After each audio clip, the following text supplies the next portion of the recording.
Like whether they were a spiritual person or animal or being is hard to say, but you hear stories about the hairy people and things like that. For the longest, everyone believed that the Sahara Desert was always a desert, that it was always a place designed to simply be hot and accommodate only the strongest.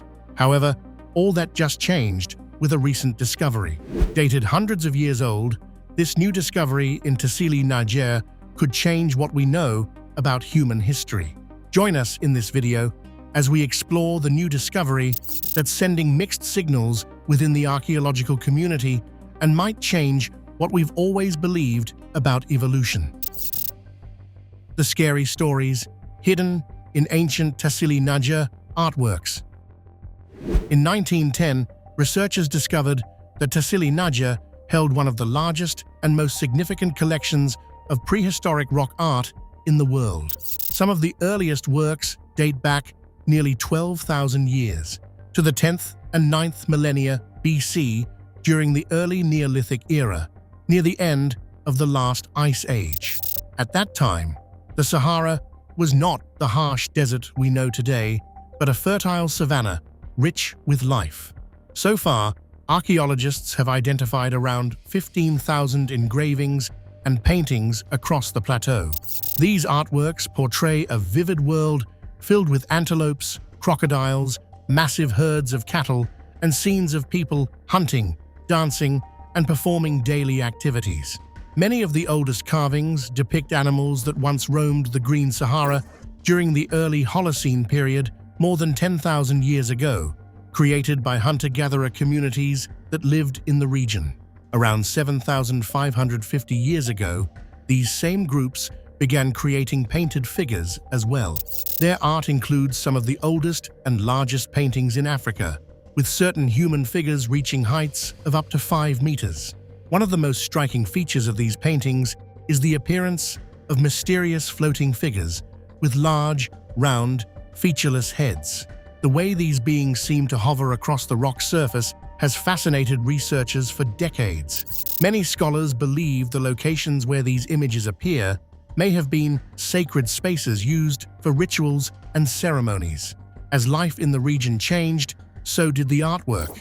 Around 4,500 years ago, when livestock domestication became common, artists began depicting sheep, goats, cattle, and dogs alongside scenes of hunters carrying bows, as well as women and children. The paintings gradually reflected a more settled way of life. By about 1000 BC, the Sahara had undergone severe desertification. Camels began appearing in the artwork, replacing donkeys and cattle as the main form of transport. This shift matched the rise of long-distance caravan trade routes that crossed the desert, carrying salt and other valuable goods. Among the most famous images in Tassili is the mysterious Horned Goddess, a Neolithic painting of a walking woman adorned with what appear to be horns, fringed bracelets, a skirt, leg bands, and anklets. The figure remains one of the most iconic and debated pieces of prehistoric art ever discovered in Africa. The figure, believed by many to symbolize fertility, was painted over smaller, older images, making it even more significant. Known as the Horned Goddess of Tassili, Niger, she is considered one of the earliest known representations of the African sacred feminine. Her exaggerated femininity, connection to nature, and commanding presence suggest she may have held spiritual or ceremonial importance for the people who created her. The horns on her head are especially important. In later round-head paintings across Tassili, horned imagery appears repeatedly, reflecting the growing importance of cattle in Saharan life after domestication. Bulls, in particular, became powerful symbols throughout the region and were commonly represented not only in Tassili but also in nearby prehistoric sites across Libya. Some of Tassili's most mysterious paintings have also sparked theories about the use of hallucinogenic mushrooms in ancient rituals. One group of paintings shows masked figures standing in a line, possibly dancing, surrounded by flowing geometric patterns. Each figure appears to hold a mushroom-shaped object in one hand, while two parallel lines stretch from the object toward the center of the figure's head. Researchers such as Giorgio Samarini and Terence McKenna suggested that these images could symbolize the psychological or spiritual effects of mushrooms on the human mind. Similar mushroom-like symbols connected with fish imagery appear elsewhere throughout Tassili's rock art. One particularly striking image, often linked to this theory, depicts a shaman whose entire body seems covered with mushrooms. According to researcher Earl Lee, the image may represent a burial ritual in which a shaman was interred fully clothed, only for mushrooms to later grow from the clothing after the body was exhumed. Not all scholars agree with these interpretations, however. Many researchers argue that the supposed mushroom imagery may simply be symbolic, stylized, or misunderstood altogether. Even so, the paintings continue to fuel debate, adding another layer of mystery to one of the world's most extraordinary collections of prehistoric art. But what do they really point to? What recent discovery was linked to these paintings? Keep watching to find out. This discovery changes what we know about human history. Archaeologists and researchers have catalogued more than 5,000 paintings and engravings at the site, although many believe the original number was far higher before centuries of erosion damaged the artwork. In fact, experts estimate that only about 20% of the original paintings remain clearly visible today. The paintings also reveal that the Sahara was once dramatically different from the desert landscape we know now.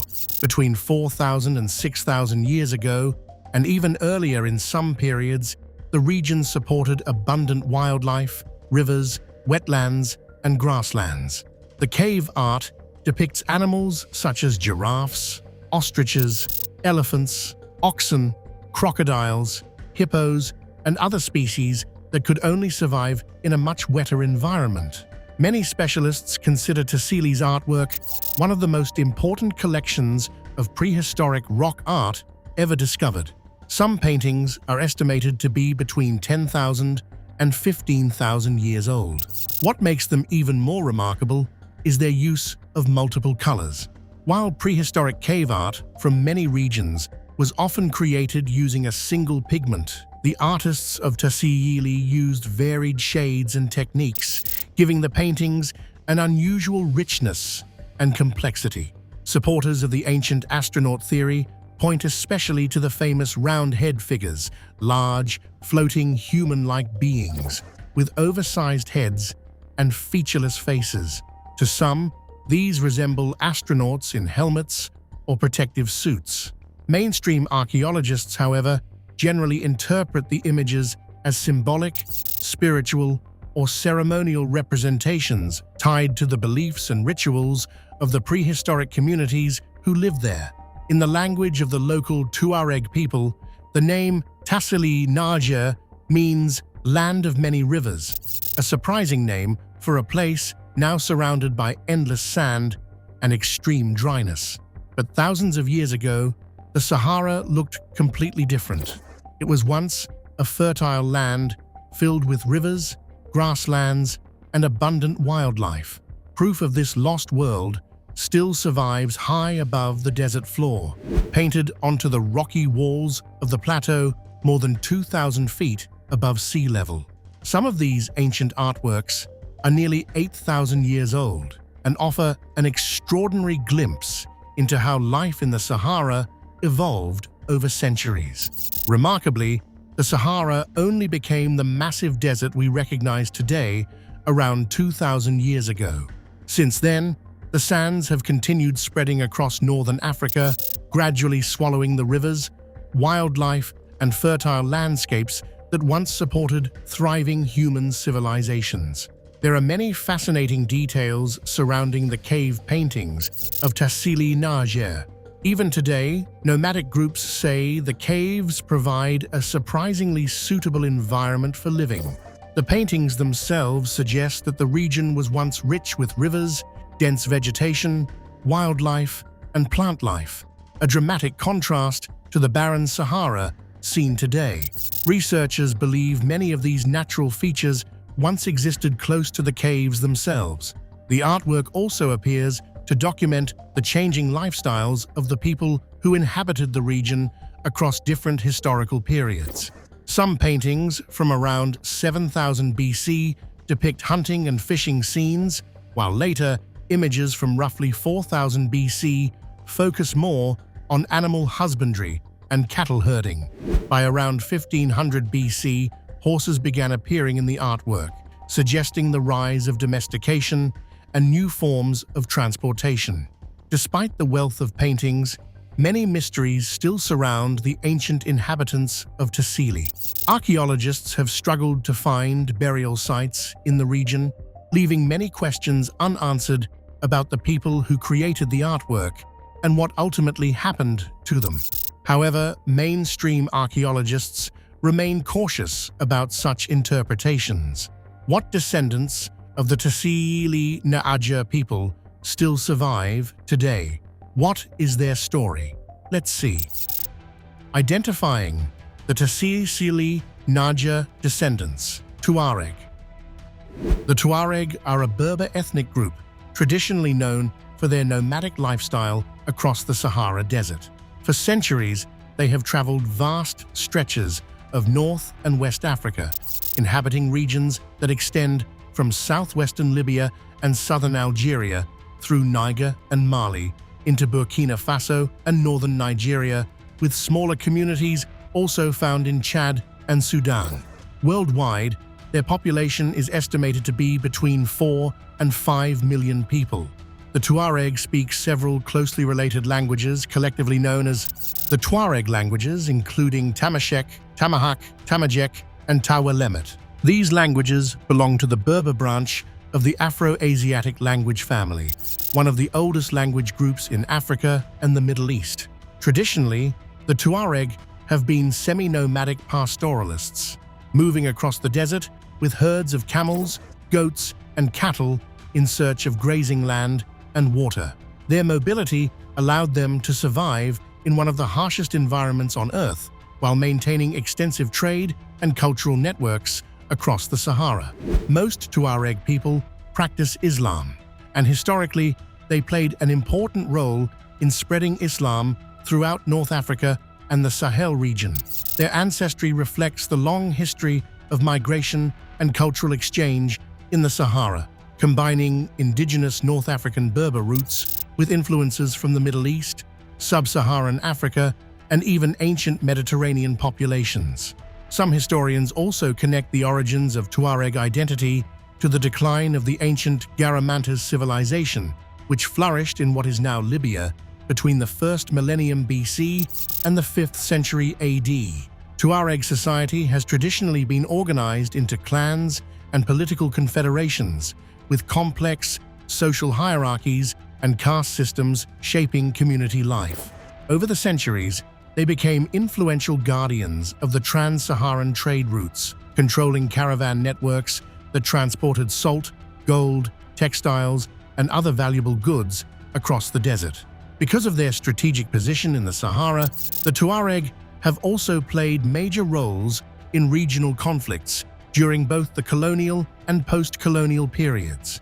Despite modern political borders and social changes, many Tuareg communities continue to preserve important elements of their language, traditions, clothing, music, and desert way of life today. The origins and meaning of the name Tuareg have been debated for centuries.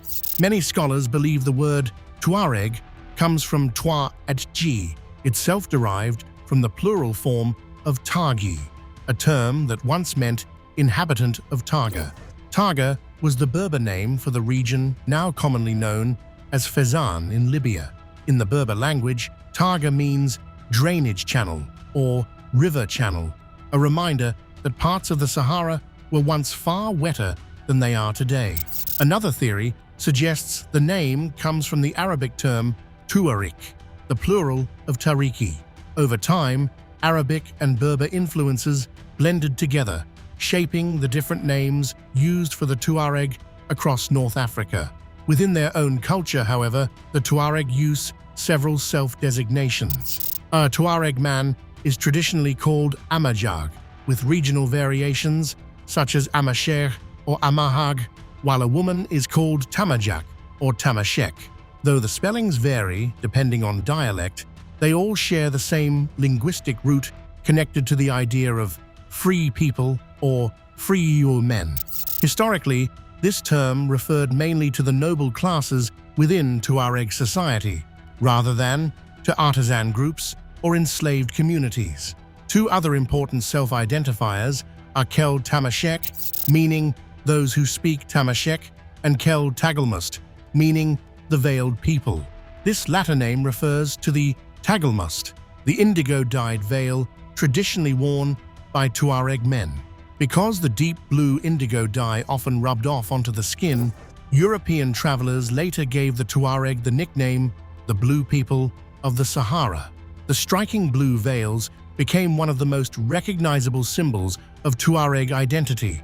Another name sometimes used for the Tuareg is Imuha or Imushah, terms related to Imazigan, the broader self-name used by Berber peoples across North Africa.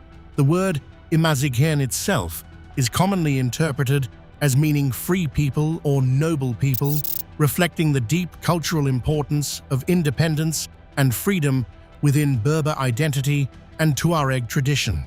Today, the Tuareg inhabit a vast region stretching across the Sahara Desert from southwestern Libya and southern Algeria through Niger, Mali, Burkina Faso, and into the far north of Nigeria. Smaller Tuareg-related communities also exist in Chad and Sudan, reflecting centuries of migration and adaptation across North and West Africa. One lesser-known subgroup, called the Kinin Tuareg, historically lived in northern Darfur in present-day Western Sudan, particularly around the region of Melit.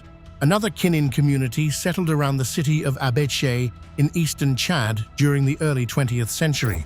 These groups are believed to have descended from Tuareg migrations originating mainly from Niger, especially from the Keldeneg and Kelgres tribes. Although many of these communities gradually shifted towards speaking Chadian Arabic, traces of Tuareg culture, customs, and identity still remain.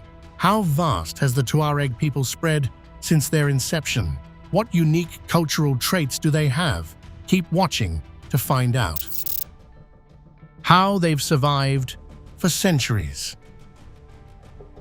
Niger has the largest Tuareg population, with roughly 2 million Tuareg representing around 11% of the country's inhabitants. Mali is home to another 500,000 Tuareg, accounting for about 3% of its population.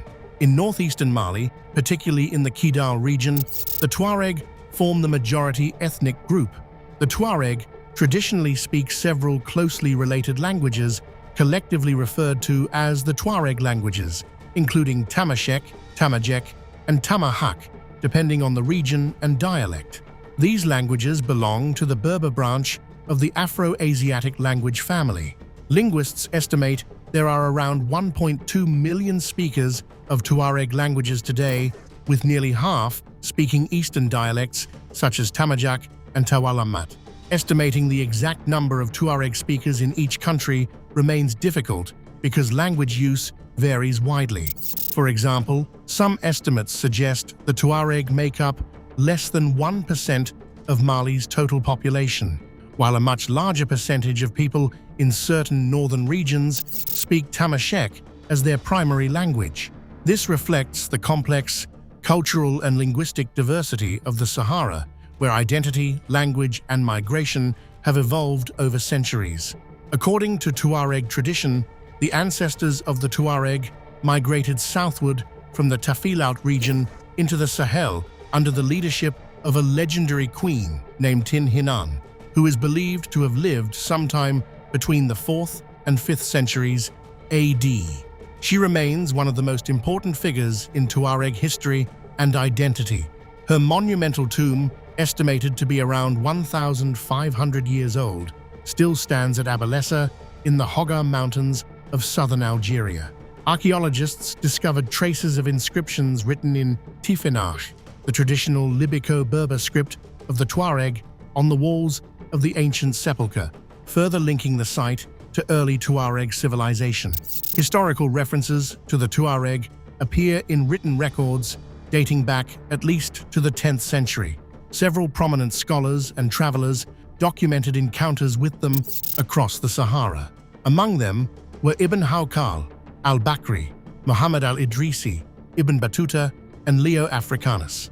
Many of them referred to the Tuareg as Mulathamin, the veiled ones, because of the distinctive face veils worn by Tuareg men. One of the most detailed early descriptions came from the 14th century historian Ibn Khaldun. Although he likely never met the Tuareg personally, his writings provided important insight into the people and cultures of the Sahara during his time. Tuareg culture is especially notable for its strong matrilineal traditions. In many Tuareg communities, family lineage and inheritance are traced through the mother rather than the father, a practice that distinguishes them from many neighboring societies. Women have historically held significant social influence, particularly in matters of property, family heritage, and cultural preservation. The culture of the Tuareg is rich and distinctive, shaped by centuries of life in the Sahara. It includes unique styles of clothing, music, poetry, architecture, craftsmanship, astronomy, weaponry, and oral storytelling traditions. Their nomadic lifestyle, desert knowledge, and deep cultural identity have made them one of the most iconic peoples of the Sahara Desert. One of the most distinctive aspects of Tuareg culture is that, unlike many neighboring societies, it is traditionally the men, not the women, who wear face veils. The best-known symbol of Tuareg identity is the tagelmust, also called a giewed or litham in Arabic, a long indigo-colored cloth that functions as both a turban and a face veil. The veil serves both practical and spiritual purposes. In the harsh Sahara environment, it protects against intense sun, wind, and blowing sand. Traditionally, however, it was also believed to shield the wearer from evil spirits and harmful forces. Wearing the veil is considered an important rite of passage into manhood, and Tuareg boys usually begin covering their faces once they reach maturity. Amulets are also an important part of Tuareg tradition. Many contain sacred objects or verses from the Quran, reflecting the deep influence of Islam within Tuareg society. Tuareg cuisine is closely tied to desert life and the resources available in the Sahara. One traditional staple is tagella, a flatbread made from wheat flour and cooked directly beneath hot sand and charcoal embers. Once baked, the bread is broken into pieces and eaten with rich meat sauces. Millet is another essential food source. Tuareg communities commonly prepare millet porridge known as chink or liwa, similar in texture and rolled to foods like fufu or ugali in other parts of Africa. The millet is boiled into a thick pap and often served with milk or heavy sauces. Dairy products are central to Tuareg diets as well. Goat and camel milk, called ark, are widely consumed alongside cheeses such as dakomat and thick yogurt known as tona. What do you think about this discovery that is almost changing what we know about human history? Share your thoughts in the comments section below. Thank you for joining us to explore the mysterious Tassili Niger ancient artworks and people. We hope you found this video both interesting and educational. Don't forget to like and subscribe. Click the next video on your screen to explore more shocking discoveries. See you there.